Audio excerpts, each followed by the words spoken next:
Gashani. Tuzo moyo kupata bro na digi sasa. Profit hiyo. Naunda abuba. Basa rakadzakwa. Aiwa. Ngoto ninonoki. Antozorora cha. Wako mana makwenda kupi? Aiwa usizi ya 12 ya chaya leo. Timofana mrodi jera.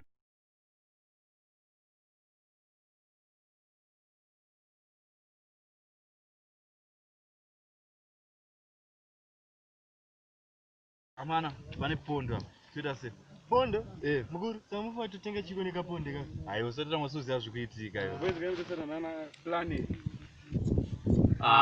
Yomvano usatipengere mani ngotobudisa chisini chekorona pana pofuata tikakovidire. Samufa tunotenga chiko nepondo chatingachitisa. Kota tatenga sweet orumirana boys. Yomvano mumero tikangasa mafungiro ndira sweet apa tipa lunch amashops acho ari kure futi. Nyamwe makafunga ikwane boys. Shamwari sakana zvakadaro kapondo kacho zvitinonokaisa kumuhomo tinonotsvaga matamba musango. Kana tsuvu boys. Zvese izvozvi iri nyaya yemukuru anotitungamirira. Taura ako mukuru anonyanya kuti dzvanya wangu. Ko boys madi kusiyanya dzemukuru dzamutaura idzi. Shamwari kusiyana nadzo chii? Ufunga kuti vanhu vese ava vasi kuzvionera zvavari kutiita. Nyangwe kuti mukazona vanozviitei ndaini. Bari kuona chimba nangu.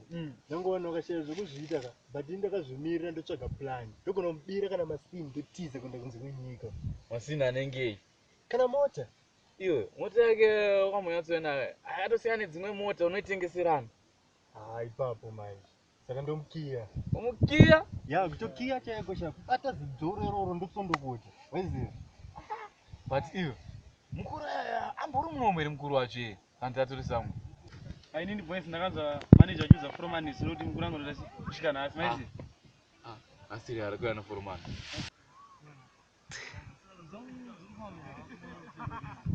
Kumbe dzangu ndakatumira ndochengeta mabude.